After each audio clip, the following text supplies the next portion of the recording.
పాకిస్తాన్ వార్తలు ఢిల్లీ బాంబు పేలుళ్ళని ఏమని రాసినాయి. ఇది భారతదేశపు ప్రభావం ఉంది ఇదని నేను లేకపోతే మోడీ చేశాడన్నో ఇట్లాంటి ప్రచారం అయితే చేయలేదు. కొంత బాధ్యతగానే స్పందించినాయి. అక్కడ ఉండేటువంటి ప్రముఖ మీడియా సంస్థలు డాన్, జియో న్యూస్, ఎక్స్‌ప్రెస్ ట్రిబ్యూన్, ద న్యూస్ ఇంటర్నేషనల్, పాకిస్తాన్ టుడే లాంటి సంస్థలు బాధ్యతగానే రాసుకొచ్చినాయి. ఉగ్రవాద నిరోధక చట్టం కింద ఈ పేరుడు మీద దర్యాప్తు జరుగుతోందని ఢిల్లీ పోలీసులు చెప్పుకొచ్చారంటూ ఒకళ్ళు రాసుకొస్తే, ఢిల్లీలో ఎర్రకోట వద్ద పేలుడు 8 మంది మృతి లాంటి పేరుతో డాన్ రాసుకొచ్చింది. అట్లాగే మోడీ ఈ ఘటన మీద సమీక్ష జరిపారని చెప్పుకొచ్చింది. పాకిస్తాన్ టుడే కూడా ఇదే తరహాలో హెడ్డింగ్లు పెట్టుకొచ్చింది.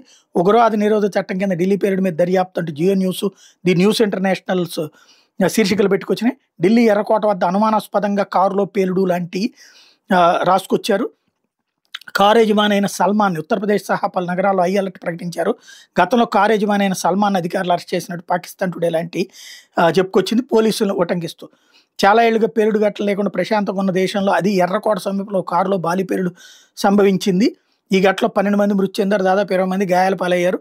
ఇప్పటిదాకా దీన్ని ఉగ్రఘటనగా పేర్కోలేదు అంటూ ఈ ఘటనకి పాక్ కేంద్రం కొన్ని జైషే మహమ్మద్తో సంబంధాలు ఉన్నాయన్నటువంటి ఫోరెన్సిక్ ఇంటెలిజెన్స్ వాళ్ళకి సంబంధించినటువంటి అనుమానాలు మాత్రం టచ్ చేయలేదు.